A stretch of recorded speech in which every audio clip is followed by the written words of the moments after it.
Assalamualaikum warahmatullahi wabarakatuh. Perkenalkan, nama saya Halifatul Uma dengan NIM P211252664 dari kelas B Program Studi Gizi Fakultas Kesehatan Masyarakat. Di mata kuliah Kimia Dasar ini, saya akan menjelaskan materi tentang sifat koligatif larutan, terutama pada penurunan tekanan uap. Penguapan adalah peristiwa yang terjadi ketika partikel-partikel zat cair meninggalkan kelompoknya. Semakin lemah gaya tarik-menarik antara molekul zat cair, semakin mudah zat cair tersebut menguap. Semakin mudah zat cair menguap, maka semakin besar pula tekanan uap jenuhnya. Banyak uap yang terbentuk di atas permukaan zat cair dinamakan dengan tekanan uap. Tekanan uap yang ditimbulkan pada saat terjadi kesetimbangan antara jumlah partikel zat cair menjadi uap dan jumlah uap menjadi zat cair disebut tekanan uap jenuh. Berdasarkan eksperimen Marie Francois-Raoult pada tahun 1878, pada suatu larutan, partikel-partikel zat terlarut akan menghalangi gerak molekul pelarut untuk berubah dari bentuk cair menjadi bentuk uap, sehingga tekanan uap jenuh larutan menjadi lebih rendah dari tekanan uap jenuh larutan murni.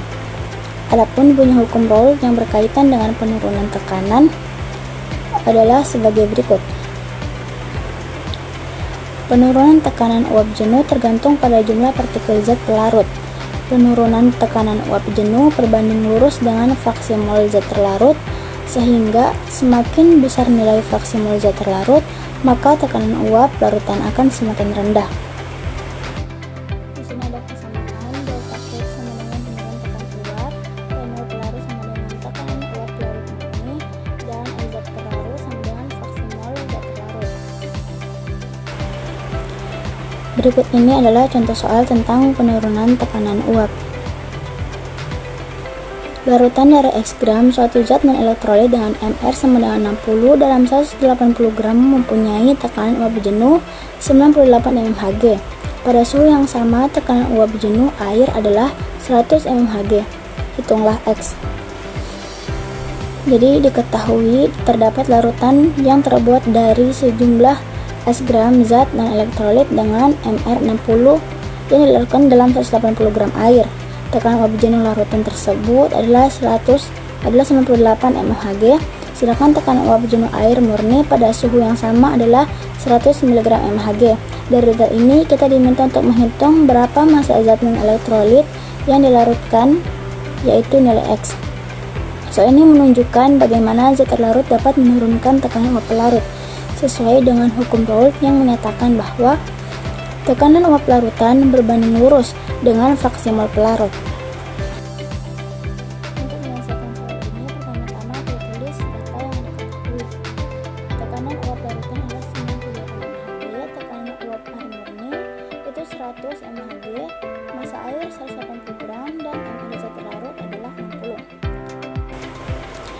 Langkah pertama, kita menentukan fraksi mol pelarut menggunakan hukum Raoult. Karena P sama dengan pelarut X P0, maka Z pelarut sama dengan P dibagi P0 sama dengan 98 bagi 100, 0,98. Berikutnya kita hitung jumlah mol air. Massa air 180 gram dengan Mr 18, jadi mol airnya 180 dibagi 18, hasilnya 10 mol. Selanjutnya kita mencari jumlah mol zat terlarut dengan rumus jumlah zat sama dengan jumlah air dikali 1. Substitusi nilainya sama dengan 10 dikali 0,030,204 mol sama dengan 0,98. Terakhir kita ubah mol menjadi gram menggunakan Mr zat, yaitu 60,0,204 dikali 60 sama dengan 12,24 gram. Jadi massa zat non-elektrolit yang dilarutkan adalah 12,24 gram. Hasil ini menunjukkan bahwa semakin banyak zat terlarut yang ditambahkan, maka tekanan uap pelarut akan semakin menurun. Jadi kesimpulannya, penurunan tekanan uap terjadi karena sebagian permukaan pelarut tertutup zat terlarut, dan besarnya menurunkan tekanan uap tergantung jumlah partikel zat terlarut serta Berdasarkan contoh soal, zat non-elektrolit sebanyak 12,24 gram menyebabkan tekanan uap air turun dari 100 mmHg menjadi 98 mmHg. Sekian video penjelasan dari saya. Wassalamualaikum warahmatullahi wabarakatuh.